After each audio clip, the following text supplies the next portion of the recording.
saya bikin wadah hanya untuk menyediakan orang berantem. Itu. Main bola di kita kalau nggak berantem nggak main bola kan bahasa kasarnya gitu kan. Iya.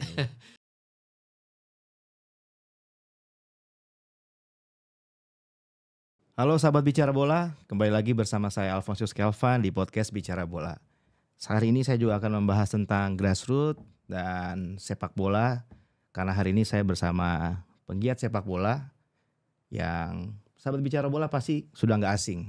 Karena beliau ini sudah malang melintang lah ngurusin sepak bola juga di Indonesia. Dari event grassroots sampai ke senior, beliau sudah tahu. Apalagi publik Bandung, publik sepak bola Bandung pasti kenal banget sama Kang Doni Setiabudi. Alhamdulillah. Sehat Kang? Alhamdulillah sehat. Alhamdulillah, thank you Kang udah bisa datang ke sini. Ya terima kasih juga untuk waktunya ya dikasih kesempatan. Karena jarang-jarang lah ada podcast mau bahas usia dini. Wah itu saya suka. Saya suka malah karena saya kan sekarang melatih juga Kang. Usia dini juga. Dulu sahabat Bicara Bola saya kenal sama Kang Jalu ini, Doni Setiabudi ini waktu beliau lagi ngurusin PSG Pati waktu itu Kang ya. Ya betul. Sempat telepon saya, cuman satu lain hal akhirnya tidak jadi dan akhirnya saya ketemu di sini sama Kang Doni. Oke Kang Doni, gimana sih awalnya sampai bisa tercetus ide bikin Bandung Premier League waktu itu? Oke, jadi memang itu selalu jadi pertanyaan standar ke saya ya. Itu karena memang saya lahir dari Bandung Premier League. Jadi Bandung Premier League itu lahir gara-gara yang pertama saya sudah lelah bekerja kantoran Kang. Asik. Itu 15 tahun, 16 tahun saya kerja kantoran keliling Indonesia aja behind the desk gitu. Akhirnya kita memutuskan untuk saya pengen kerja sesuai hobi saya. Karena saya memang hobi bola gitu. Jadi dulu adalah pejabat di Bandung bilang bahwa pekerjaan yang paling enak itu adalah hobi yang dibayar. Betul. Sama dong kayak main bola ya. Iya, kayak main bola kan. Gitu. Nah, karena saat itu saya tidak mungkin jadi pemain bola, akhirnya saya udahlah saya terjun ke industri bola. Padahal di situ adalah spekulasi hidup saya yang paling tinggi. Gitu. Karena orang seperti bilang bahwa kalau ngurus bola itu rugi, Kang. Betul. Nggak ada untung lah di Indonesia itu ngurus bola katanya kan. Gitu. Akhirnya saya coba pelajarin ya. Kenapa sih gitu? Padahal market kita besar. Ya, ngomongin bola di Indonesia nggak ada olahraga lain yang bisa ngalahin bola di Indonesia, tidak ada. Artinya adalah bahwa kita punya market. Nah kemudian saya pelajari bahwa di Bandung itu lagi musim namanya fun football Kang. Saat itu tuh 2017 ya, 2016 lagi ramai tuh fun football lahir itu. Terus mereka itu punya kendala kalau mau main Kang. Ya jadi mereka itu kan kalau mau main minggu depan main yuk lawan tim saya. Ayo ya. Nanti bayarnya lapang bagi dua, wasit bagi dua lah bayarannya. Biasanya gitu sih. Biasanya gitu. Ketika mau main, lapangnya penuh Kang. Wah nggak jadi ya, lapangnya nggak ada. Nah, akhirnya mereka kesulitan tuh pemain. Nah, yang kedua, ketika mereka punya lapang, saya udah booking lapang di hari Minggu jam 4 sore, nyari lawannya nggak ada Kang. Itu. Jadi hambatan dua itulah yang kemudian saya pelajari. Akhirnya saya mengumpulkan kurang lebih 132 tim di satu hotel. Jadi saya undang Kang. 132? Iya. Komunitas-komunitas kota Bandung fun football untuk undang lah kita makan malam. Akhirnya kita paparan bahwa saya punya konsep kompetisi sepak bola namanya Bandung Premier League. Keren. Bandung Premier League ini visi misinya apa? Yang pertama memecahkan solusi permasalahan tadi. Jadi kalau mau main bola tiap minggu lapang sudah pasti ada, lawan sudah pasti ada, karena kan dalam bentuk kompetisi liga. Mainnya Sabtu Minggu ya? Mainnya Sabtu Minggu. Keren gitu. banget. Dari situ awalnya tidak pernah berpikir bahwa akan viral se-Indonesia, enggak, hanya udahlah itu gitu. Tapi viral kok. Iya, viral. Keren. Jadi gambarannya awalnya sih seperti itu. Jadi tidak berhitung bisnis, saya belum menekuni bisnis industri, tapi makin kesini, oh ternyata ini kalau digeluti bisa make money ya. Mulai dari situlah saya sudah lepas pekerjaan Kang, dan sampai detik ini saya berbicara sama Kang bahwa hidup saya memang dari industri sepak bola. Luar biasa. Tapi itu sampai ada VAR-nya, itu semua Kang Jalu semua yang nyiapin? Iya. Pertandingannya? Betul. Jadi awalnya itu dulu untuk musim pertama kedua kita belum kepikiran. Kita masih kepikiran itu bagaimana nyari sponsor kan. Benar. Karena kalau event gak ada sponsor, saya bilang ini industri bola ini kalau nggak ada sponsor mati juga. Iya. Kita juga nggak dapat uang. Kita juga nggak mau kerja sosial terus kan. Benar, gitu. benar. Nah, ini bagaimana caranya mencari sponsor gitu kan. Di sisi lain juga kita bukan perserikatan, bukan Liga Indonesia gitu. Kita nggak punya nilai jual. Akhirnya dengan ide-ide gila kita timbul tuh Kang. Akhirnya saya telepon toko-toko handphone, laundry, apapun itu saya pinjam logonya Kang. Saya tempelin tuh ibot di pinggir lapang semuanya, penuh itu ibot. Iya keren loh. Betul. Dan ketika orang datang, gila ya, Bandung Premier League musim pertama aja sponsornya udah full. Padahal mereka nggak tahu bahwa itu nggak bayar kan. Iya. Tapi yang mereka tahu bahwa sponsornya banyak. Gitu. Nah VAR itu kemudian viral lah soal VAR itu timbul gara-gara sebetulnya bukan Piala Dunia Rusia awalnya, hanya gara-gara wasit Kang. Gitu. Ini kan wasit itu salah satu yang sering jadi bahan lah. Benar. Terlepas keputusan wasit itu benar atau salah, selalu jadi masalah. Benar.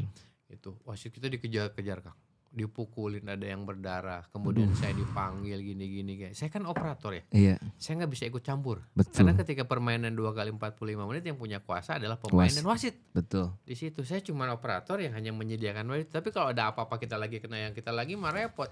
Karena saya nggak bisa, sit itu keputusannya salah, orang anulir. Saya nggak bisa seperti itu. Akhirnya tapi saya punya cara. Sampai suatu saat saya pulang ke rumah tuh, saya ingat betul ketemu istri saya bilang kayaknya BPL saya tutup. Istri saya nanya Kang, kenapa? Saya bikin wadah hanya untuk menyediakan orang berantem.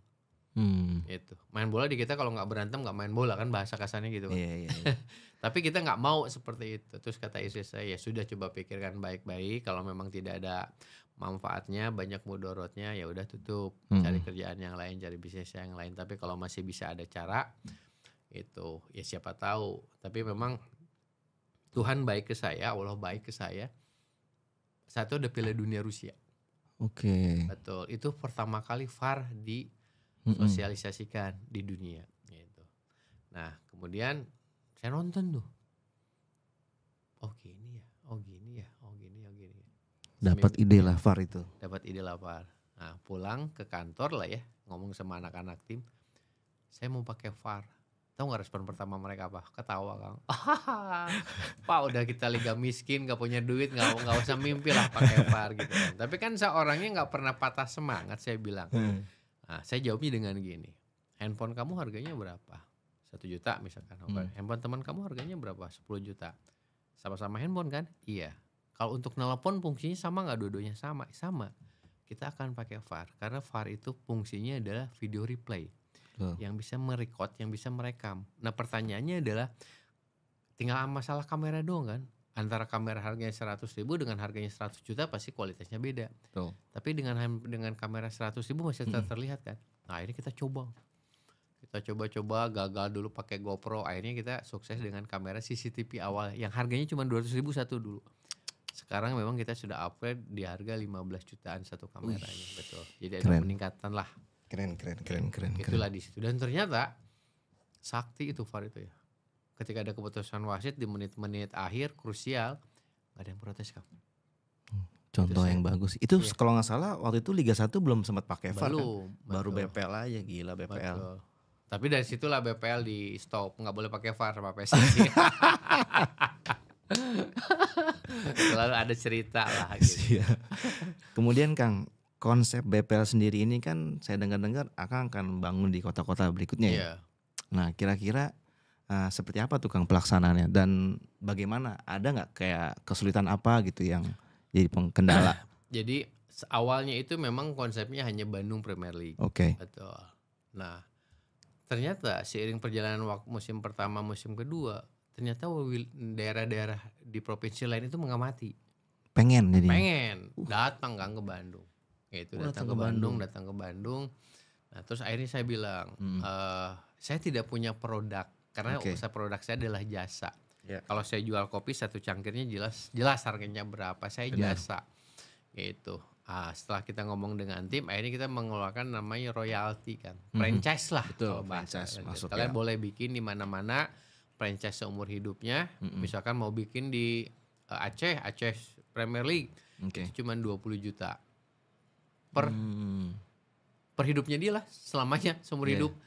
Itu ada Kang 27 kabupaten kota provinsi lah yang akhirnya daftar, walaupun yang bayarnya cuma 2, yang satu pun bayar setengah, yang satu baru full gitu. Tapi saya nggak pernah menganggap itu hutangnya, sudahlah nggak jadi apa-apa. Mungkin yang penting jalan dulu nih betul, mungkin mereka punya kendala apa atau apa ya, itu terserahlah alasan mereka.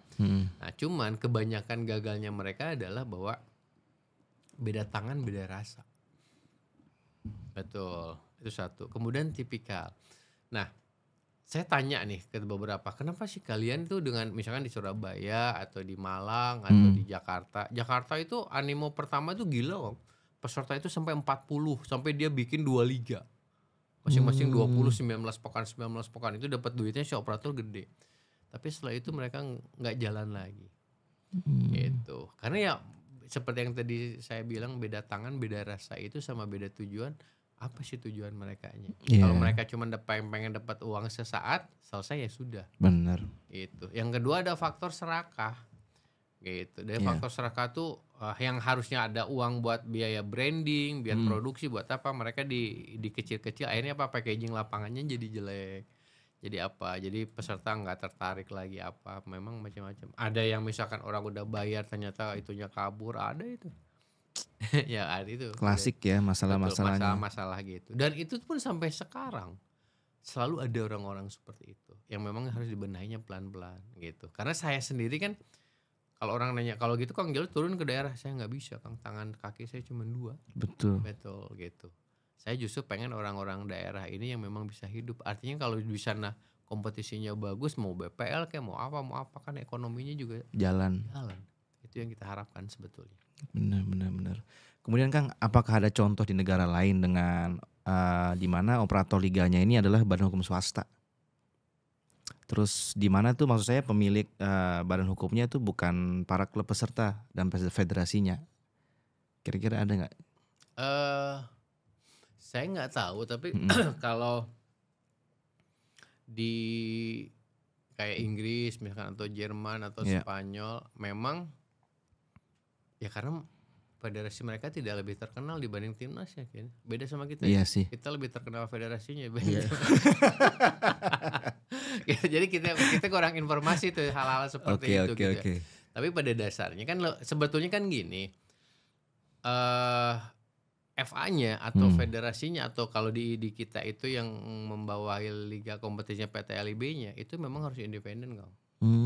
Itu kalau Akang misalkan punya klub Barito misalkan contoh nih ya, tapi Akang juga jadi esko, pasti punya kepentingan lah.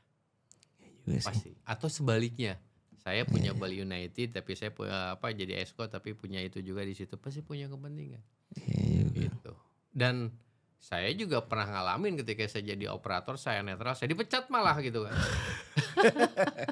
Gitu ya, memang harus dibenahi lah sama-sama. Tapi intinya kalau kita sebagai operator kompetisi atau liga, kalau kitanya netral, enak Kang.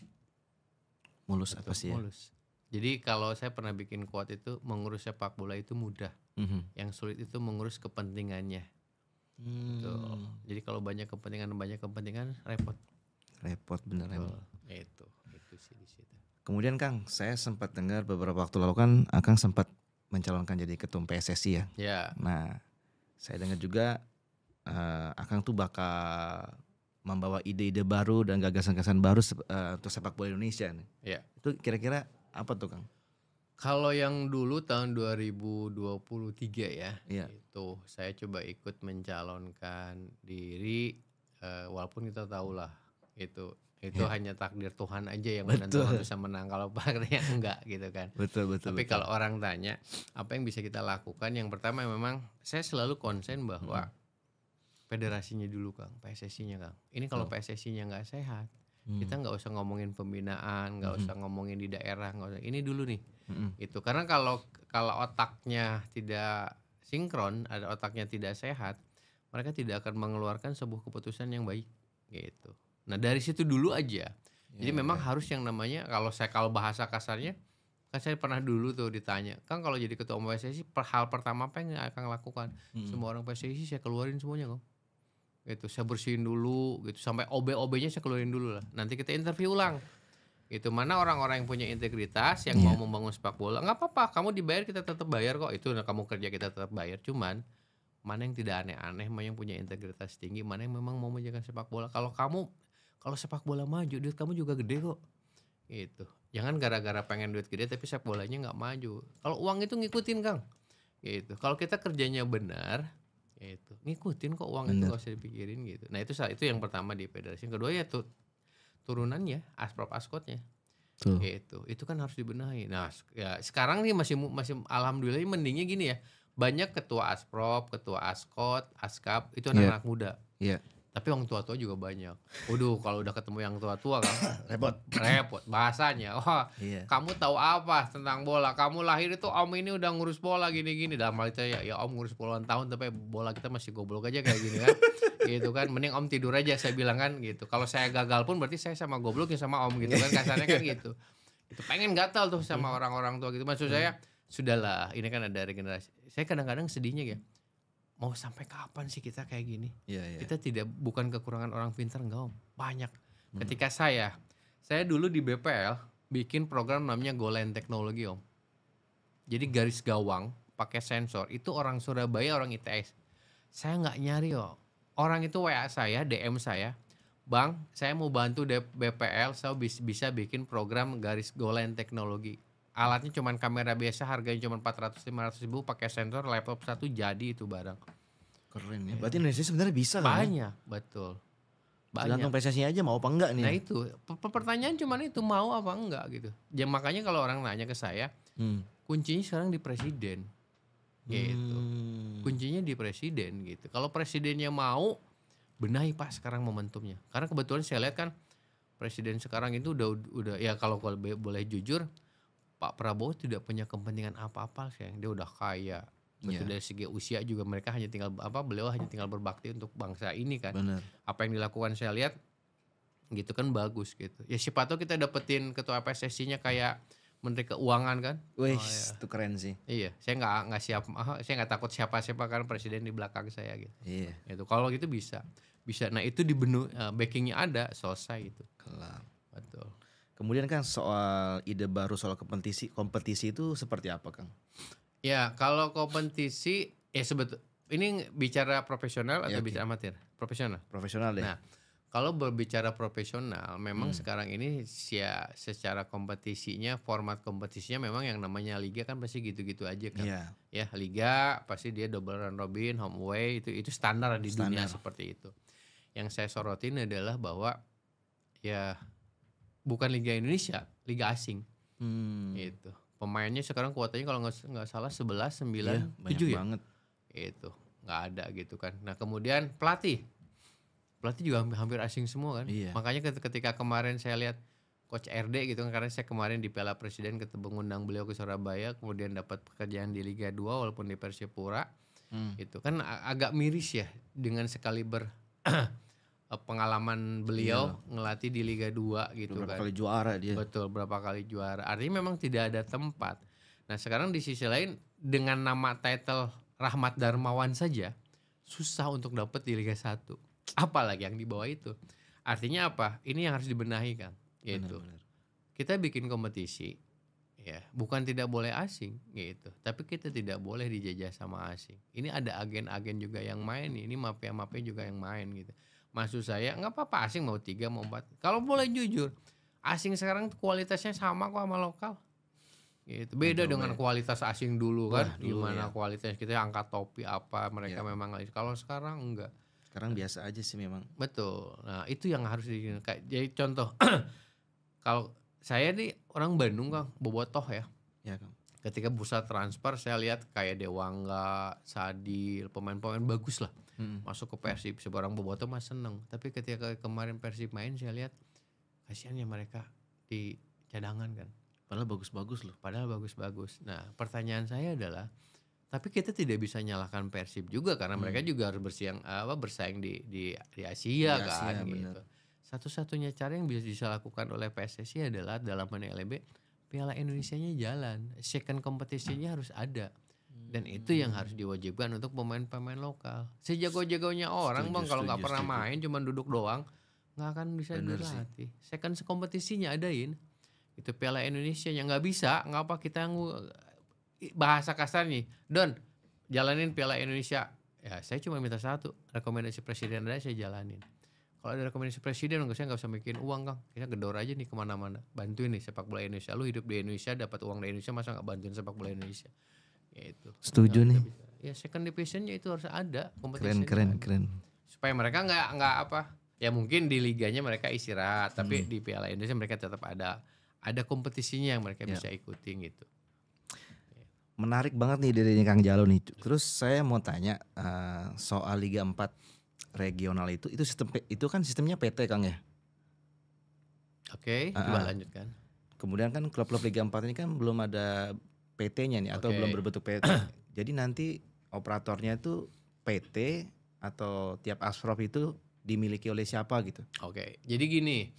Ini tuh saya pernah melontarkan ide ya di sosial media bahwa pertama ini asprop ini di daerah itu tidak pernah jalan. Kalaupun ada cuma 1-2 lah, terhitung jari lah dari 38 asprop. Mereka kebanyakan mati. Karena mereka masih bingung untuk mencari pendanaan. Karena yang namanya sepak bola ini kalau tidak ada pendanaan juga tidak hidup. Bener sih, finansial emang penting. Mereka hidup hanya ketika ada demoterio dari PSSI aja. Kayak kalau misalkan ini jalanin Suratin, jalanin misalkan Liga Putri, jalanin ini yang uangnya memang budgetnya sudah ada, mereka cuma jalanin. Nah, mereka tidak bisa create. Makanya saat itu saya bilang di setiap asprop itu harus bikin PT. PT itu adalah PT kompetisi atau LIB-nya lah kalau di Indonesia. Nah PT ini kayak saya di Jawa Barat. Jawa Barat itu kan besar Kang, penduduk paling besar di Indonesia 50 juta jiwa kalau nggak salah.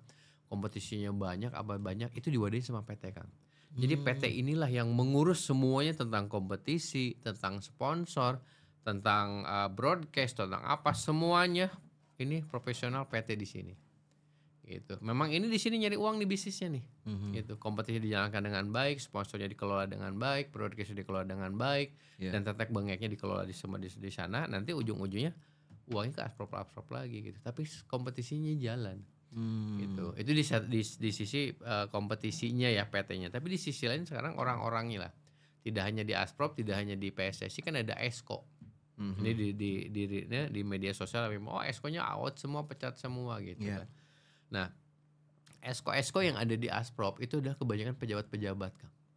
Dia bisa bupati, dia bisa kapolres atau dia sekda atau apa-apa, punya jabatan lah. Jadi esko itu hanya sebagai sarana panggung mereka doang. Gitu. Kenyataan di lapangannya mereka nggak kerja. Ayo Kang cek aja ke kantor asprop. Apa tiap hari mereka kerja sebagai asprop? Enggak. Betul. Nah, apa solusinya? Misalkan gini, Bang Alfon jadi esko nih di Tangsel. Misalkan, Abang juga sebetulnya jadi wali kota nih di Tangsel. Misalkan seperti itu. Pasti waktunya habis di wali kota dong. Betul. Tapi ini X-nya nggak boleh ketinggalan. Caranya adalah karena misal Abang esko-nya di usia dini, Abang hire saya. Saya ambil Jalu deh buat ngelola usia dini di Tangsel. Jadi esko saya di usia dini, Jalu yang kelola, yang megangnya. Saya orang profesional Akang bayar kok. Jadi ya kalau esko semuanya lakukan itu jalan. Gitu. Tapi ketika misal kombinasi usia dininya maju, yang bagus siapa? Jalu? Bukan. Akang sebagai eskonya. Itu saya saranin. Gitu. Namanya tetap tinggi tapi kompetisinya tetap jalan. Gitu. Itu saya jalanin gitu. Hal seperti itu. Nah, kalau sekarang ini berkaitan dengan Liga 4 kan sekarang PSSI juga sebetulnya ada kamuflase. Saya juga dulu menyarankan coba bikin suatu strata kompetisi itu yang melibatkan pemerintah daerah. Nah, itu yang saya mau tanyain tuh. Nah, dulu awalnya saya itu waktu Pak Ridwan Kamil jadi gubernur, saya sowan, saya datang, Kang, saya mau bikin namanya Jabar Premier League gitu. Itu ajakan Kang Jalu kan untuk pimpinan-pimpinan daerah itu terlibat dalam sepak bola. Betul. Tapi apa itu nggak ganggu tuh? Oke, saya jelaskannya gini. Saya saat itu bicara sama Kang Ridwan Kamil sebagai gubernur saat itu. Pak, saya mau bikin ini gitu, syaratnya ini. Beliau setuju. Nah, syaratnya adalah jadi kita bikin kompetisi perserikatan tapi dalam skop provinsi, Kang. Jadi ada yang mewakili antar kabupaten kota aja. Di Jawa Barat itu ada 27 kabupaten kota. Nah, itu silakan. Tapi yang jadi manajernya atau orang yang bertanggung jawabnya itu harus gubernur atau harus bupati atau wali kotanya. Tujuannya apa? Kalau Akang misalkan jadi bupatinya Garut, saya bupatinya atau wali kotanya Cirebon misalkan. Tiba-tiba tim saya dihajar 10-0 sama Akang, naikin di media. Garut gasak Cirebon 10-0. Ya, apresiasi buat Bupati Garut. Saya sebagai wali kota Cirebon malu nggak? Apa ketika saya malu apa yang saya lakuin? Benerin itu sepak bolanya kan. Itu kita tujuannya kan. Gitu. Kalau dia punya malu ya. Emang Cirebon sepak bola lagi tidur sih. Misalkan seperti ini kan cuma contoh misalkan gitu kan. Tujuannya lebih ke sana sih. Artinya mereka itu gak gengsi kan. Gengsi itu gak usah flexing Kang. Wah ini gini. Maksudnya lu flexing lah sama sepak bola di daerah lu. Sepak bola saya lapangannya bisa banyak. Keren sih. Itu lebih keren. Itu yang kemudian sama PSSI diambil untuk konsep Liga, kan ada Liga 1, Liga 2, Liga 3, Liga 4. Nah Liga 4 itu lebih kepada ada piala bupati, piala wali kota, piala gubernur, piala presiden nanti ke depannya. Katanya seperti itu. Keren ya. Harapannya seperti itu. Terus Kang Jalujo kan lagi getol banget nih bahasanya ya. Maksudnya lagi gencar-gencarnya ngebangun liga untuk usia muda. Betul. Itu tuh apa sih yang bikin Kang Jalu pengen banget mengembangkan kompetisi usia muda ini? Karena nggak ada yang ngurus. Gitu. Itu satu. Yang kedua, yang kedua adalah bahwa kita tuh terlalu bicara instan. Kita ngomongin lah ya. Kayak kemarin saya ditanya teman, lolos nggak Indonesia Piala Dunia? Enggak. Loh kenapa lu orang Indonesia nggak dukung? Saya doain Indonesia lolos. Tapi saya sedih kalau Indonesia lolos. Karena kami numpang lewat. Setelah Indonesia lolos misalkan ke 2026 ini ke Amerika, misalkan satu grup dengan yang berat-berat yang cuma 3 kali main, itu historis betul iya. Tapi setelah itu selesai, apakah emang kita tahun berikutnya bisa lolos lagi? Berat. Karena kita tidak pernah menyiapkan. Kan sekarang tuh jomplang. Naturalisasi di sini, diaspora ini di sini, gitu kan.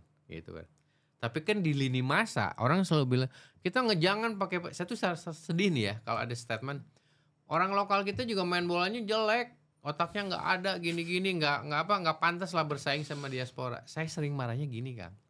Saya bilang keadilan sosial bagi seluruh rakyat Indonesia itu tidak ada. Contohnya gini, anak pemain lokal kita kan harus bersaing dengan diaspora kan. Betul. Untuk mendapatkan level di timnas. Akang lahir di Belanda, saya lahir di Bandung. Gitu. Lahir nih Kang, setahun, 2 tahun, 3 tahun, 5 tahun lah masuk klub bola. Ketika mulai masuk klub bola mana yang paling bagus pasti? Di Belanda dong. Infrastrukturnya, pola latihannya, makanannya apa dijaga. Betul kan? Bener. Saya yang lahir di Bandung misalkan. Dapat itu enggak sama? Enggak. SSB-nya ala kadarnya, pelatihnya belum punya ilmu, mau latihan lapangannya tanah, pola makannya makan sehari 2 kali, kadang-kadang Indomie, kadang apa. Itu ketika dewasa udah main ke dewasa, nggak ada tempat juga karena dimakan sama asing. Terus lu suruh bersaing sama mereka, nggak adil buat kita Kang. Itu. Kalau adil itu kalau sama-sama mendapatkan perlakuan yang sama, boleh lu kompetisi di situ. Di situ adil. Makanya saya bilang, ayo benahin dulu di kita. Kita tidak usah takut. Kalau nantinya diasporanya mau 10, mau 11, mau 12, kita nggak pernah takut. Tapi kitanya benar. Pondasinya, pembinaannya, makannya, gizinya. Sekarang ada program MBG kan bagus tuh. Itu kalau itu bisa dimanfaatkan, makanan kita aman. Hanya tinggal pola latihan. Makanya saya lagi gencar nih pelatihan kan. Itu pelatihan supaya murah, supaya gratis, supaya makin banyak. Karena konsepnya harus di situ. Kita nggak bisa dapetin yang di atas Kang. Kita nggak bisa panen kalau kita nggak mupuk. Itu polanya memang di situ. Kita ngopi dulu Kang. Ngopi dulu apa nih? Biar makin enak kita ngobrolnya. Gak ada merek biar saya sebut. Ini ada nih kopi Uang Mas. Oh kopi Uang Mas. Semangat kopi yang mantap punya nih. Kemudian Kang kita beralih dikit nih Kang.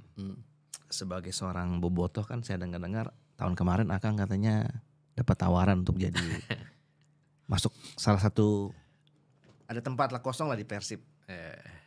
Ya memang ini belum pernah dibuka sih ya. Jadi ada saya tuh dengan beberapa CEO klub bola di Indonesia memang ada kenal lah.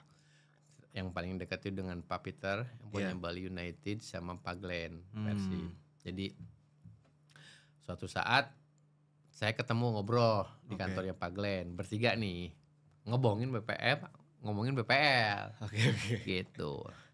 Mereka berdua tuh bilang, BPL kita ambil alih lah katanya. Gitu. Kata bos-bos besar ini kan. Saya bilang, janganlah Pak. Itu kan mainan saya. Kalau diambil sama bapak-bapak saya nggak punya mainan lagi. Gitu. Kenapa emang harganya kurang katanya? Nggak gitu lah Pak. Maksud saya nggak nilai dari uang, tapi biarlah BPL itu. Udahlah. Kita banyak kenal. Saya juga banyak kerjaan dari Pak Peter dan Pak Glenn. Nah, suatu saat ini saya cerita murni nih ya. Siap.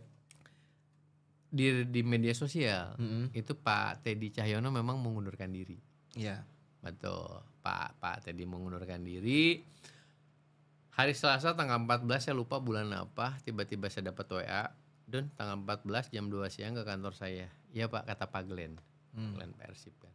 "Siapa?" Ya, datanglah ke sana. Nah, ketika masuk ruangan ada kesalahan yang saya lakukan. Saya bawa teman. Berdua. Jadi ini teman saya, ini saya, ini Pak Glenn lah misalkan seperti itu. Ngobrol bola panjang lebar. Dalam hati benak saya, kok cuman ngobrol ya? Kayaknya ada sesuatu yang penting nih yang Pak Glenn nggak disampaikan. Nah, tapi saya nggak berani nanya apa. Akhirnya ngobrol-ngobrol pulang lah. Di perjalanan saya question mark. Akhirnya saya tanya lagi Pak Glenn, "Pak, maaf sebetulnya, apakah karena ada teman saya di sebelah akhirnya Bapak tidak mengungkapkan keinginan tersebut?" Ya, nanti aja tawarannya saya berikan gitu. Tawaran apa gitu. Udah aja, beliau belum balas lagi. Sampai suatu saat saya mau dipanggil lagi. Itu sebetulnya saya mau nawarin posisi gantinya Pak Teddy. Gitu. Terus saya bilang, ya, tapi Pak, kalaupun saat itu Bapak menawarkan gitu kan saya jalan.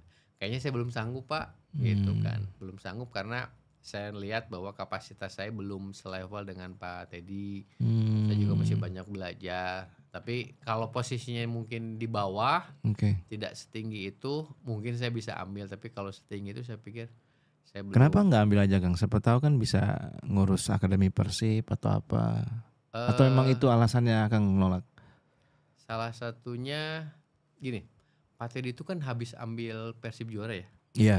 Betul. Bobotoh itu pasti melihat parameternya Pak Teddy, betul nggak? Oke, paham.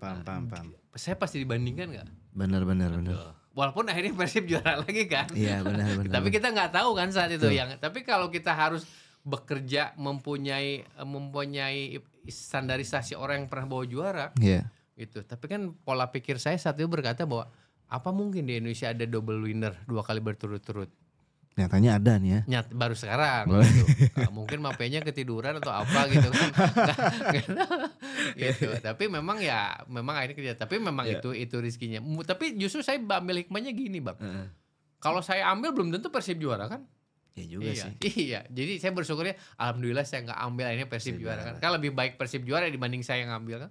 Gitu. Dan memang ranah saya memang mungkin yang di atas Tuhan ngasih, udahlah lu nggak usah ngurus anak-anak aja mungkin gitu. Emang lagi disuruhnya mungkin ngurus bocah-bocah kayak Bang. Iya, ngurus bocah-bocah aja. Oke Kang, melihat pencapaian Persib nih yang udah double winner kan. Kira-kira kalau menurut Akang bisa nggak nih untuk hat-trick yang ketiga Persib juara? Jawaban sebagai seorang bobotoh. Asik. Ya harusnya memang pengen. Siapa yang nggak? Benar. Jadi klub yang pertama ya di Indonesia yang bisa hat-trick gitu kan. Itu satu. Tapi kalau ngelihat materi sekarang sih bagus iya. Kemudian dari segi pemain-pemain cadangan juga lumayan berkualitas, bagus. Iya. Cuman ya pertanyaannya adalah bahwa bisa stabil enggak gitu. Karena nggak mudah loh Kang memadukan pemain-pemain bintang. Betul. Dalam satu tim itu enggak. Lebih mudah gini. Dulu kan saya megang PSG. Saya nggak ada pemain bintang Kang. Itu jauh lebih mudah memadukannya. Gitu. Memadukan mereka, tidak ada pemain bintang itu jauh lebih mudah dibanding memadukan ada pemain bintang. Kan ini bintang semua Kang. Egonya gede-gede itu nggak mudah. Dan tuntutannya ya baik tuntutan bobotoh, tuntunan sponsor, tuntunan apa ya pasti pengen juara gitu. Ya kita lihatlah mudah-mudahan bisa stabil, bisa apa gitu kan. Harapannya memang bisa hat-trick kan. Siap. Gitu. Kemudian Kang kita lihat sendiri kan Persib main di Asia udah kelihatan cukup oke lah. Betul. Nah harapan Kang Jalu sebagai bobotoh nih Persib nih bisa meraih apa nih di kompetisi Asia?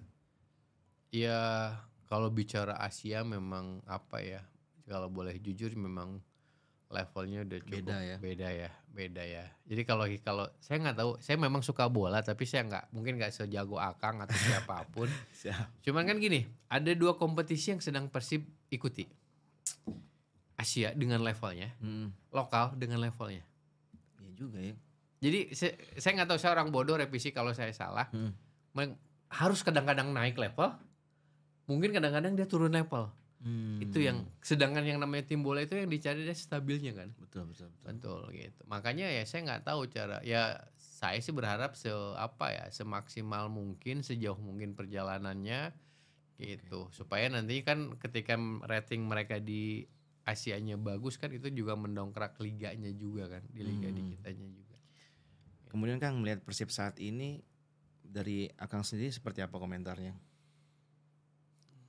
Persib ya nggak ada yang dikomentarin ya kalau Persib, karena memang dia klub sehat, financial juga nggak ada masalah apa. Hanya cuman tinggal harus dipikirkan adalah, kalau saya berpikirnya gini, ketika pemain-pemain lokal, kan Persib itu kalau pemain lokal kebanyakan pemain bintang lah. Betul.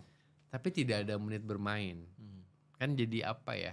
Artinya contoh, kalau dia ini misalkan dia bawa Yakob Sayuri, kemudian atau Yabes, kemudian atau Rido misalkan. Tapi nggak ada tempat nih. Padahal mereka pemain timnas. Kan sayang.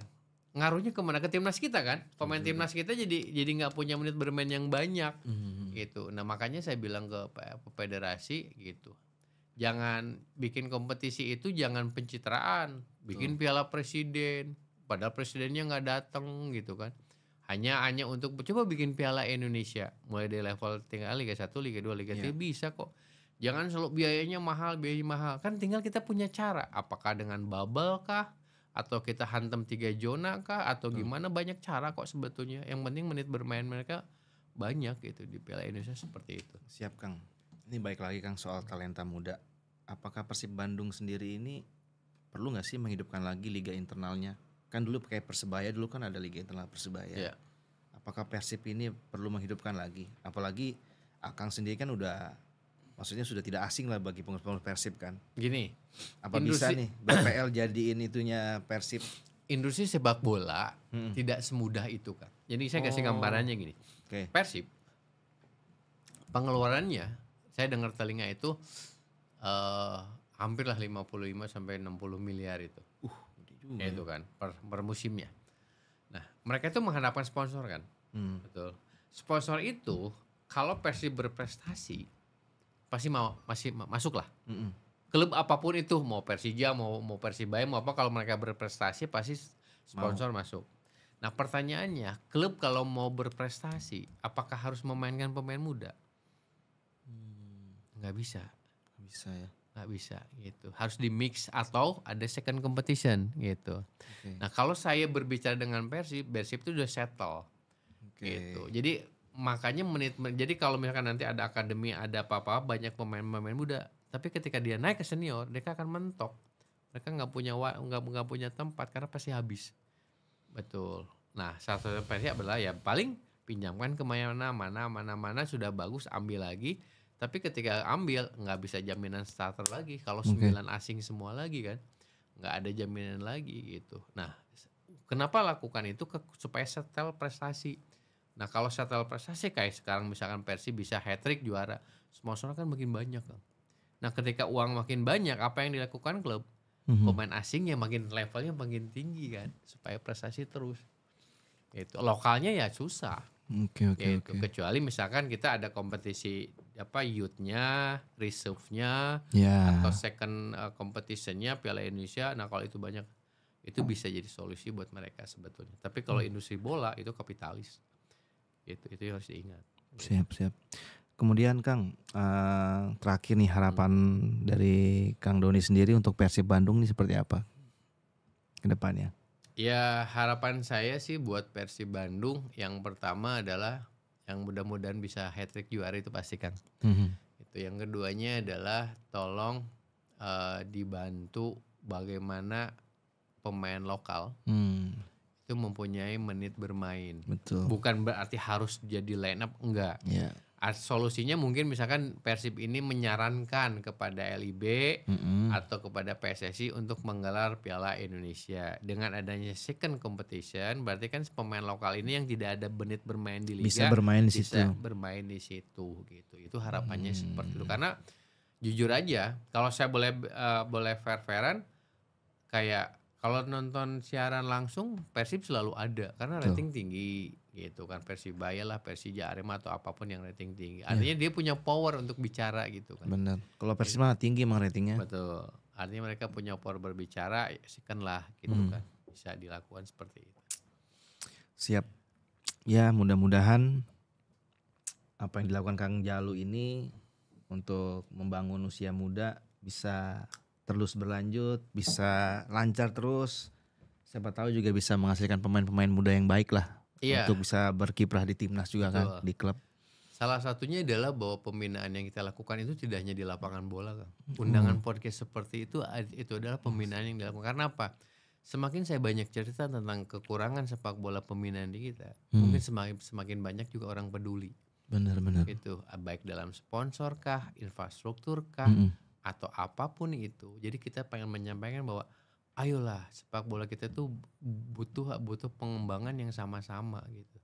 Misalkan contoh, saya suka nih sama sepak bola, saya punya mini soccer nih lapangan, tapi saya pengen bantu sepak bola Indonesia. Ayo bikin kompetisi di sini nggak usah bayar. Betul. Gitu. Lapangannya saya sediain. Bener. Kalian bikin kompetisi. Artinya apa? Sebagai operator kan kosnya jadi nggak besar. Ketika kosnya nggak besar, uang registrasinya jadi kecil kan. Ketika uang registrasi kecil, peserta jadi banyak. Banyak peserta, potensinya akan jadi lebih terlihat. Kemudian saya misalkan, saya pengamanan nih, saya polisi misalkan nih, pengamanan di Indonesia, saya suka sepak bola. Oke, pengamanan gratis dari saya jago. Wah, kalau Indonesia seperti itu kan senang. Hilang lagi tuh biaya keamanan, biaya apa, biaya lapang. Kemudian kita punya wasit. Oke, kita dari komite wasit sebagai amal kita nih, ya, karena kita nggak nyari uang, saya pengen nyari pahala misalkan, gitu. Wasit pertandingannya saya gratis, kalau nggak bayar aja sama uang makan doang, gitu. Wah, maju enak kan, nggak susah gitu. Betul kan. Kalau semuanya bisa terlibat, kan terlibat itu nggak usah harus ngasih uang, apa yang dia bisa berikan secara cuma-cuma ya dia bisa dilakukan seperti itu. Itu buat bos-bos di Indonesia nih. Kalau emang pengen lihat sepak bola Indonesia ini maju, ya kan Kang ya. Timnasnya juga bagus. Dari bawah nih emang kita harus sama-sama support. Iya. Nggak mesti dengan uang kok. Iya. Apa yang bisa kita bantu. Betul. Itu udah meringankan sekali. Iya. Karena potensi pemain-pemain muda di Indonesia ini banyak banget sahabat bicara bola. Sayang kalau kita nggak benar-benar membantu apa yang bisa kita bantu untuk mengembangkan potensinya mereka ya Kang ya. Betul sekali itu. Siap. Saya dari Bicara Bola, Alfonsius Kelvin undur diri, dan saya juga mengucapkan terima kasih Bang. Buat Kang Jalu. Mudah-mudahan kedepannya saya bisa ngeliat Kang Jalu sukses. Amin, sama-sama sukses lah. Membangun sepak bola Indonesia dan bisa main lagi, cerita lagi, bareng lagi, ngobrol lagi sama saya di Bicara Bola. Siap. Thank you Kang Jalu. Sama-sama, makasih waktunya Bang. Ya. Sukses buat Bicara Bola nih. Dah.